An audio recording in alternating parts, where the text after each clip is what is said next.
what would you hope to see as our learning from this, our takeaway points, so that in fact we're ready for the next one in a way that we weren't ready for this one? Most public health support has been reactive throughout my entire career. We've been through several sort of big things, right? We've in my life in public health, we've seen West Nile, right, unfold. We saw H1N1. We've seen chikungunya. We've seen Zika. We had the Ebola scare, and we had the opioid thing, right? And we're still working through the HIV thing. But what we've seen on the funding is the funding comes about 6 months later. It's a lot more money than you can use, and then it's focused on that one thing, and it goes away. And so what we need is steady, but also flexible support. You know, you don't have an army that just fights North Korea or, you know, some other country. Mm-hmm. You have a military, or you have a response framework, or you have a fire department that's not just for houses. You also have one, it covers buildings and, you know, in all kind of things. So we need a steady strategy and support for public health. Not only do we need steady, but we also need to sort of rebuild, because if you look at the public health nurses, we have about half the nurses we had even 4 years ago, right?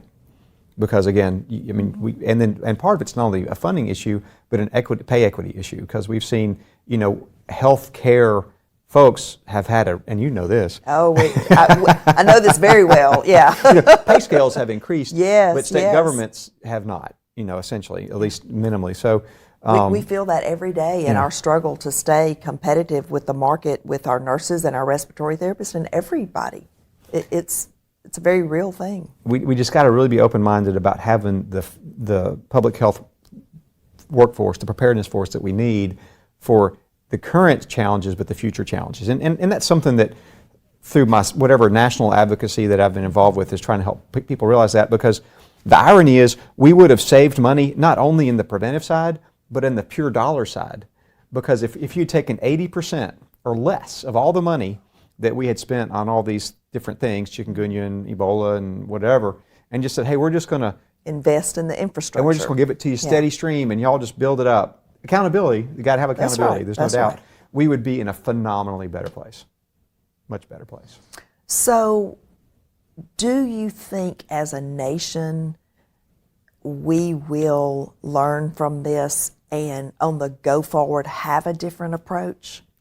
This hasn't been a Mississippi problem. It hasn't been a Southeastern problem. You know, it hasn't been, I mean, this is a worldwide problem. Mm-hmm. And of course, you know, what they do in the rest of the world, it may well be different. But as a nation, do you think we'll learn from this? I don't know. And I'll tell you, we were kind of discouraged with appropriations last year. You know, in the middle of the pandemic, we had a pretty sizable budget cut.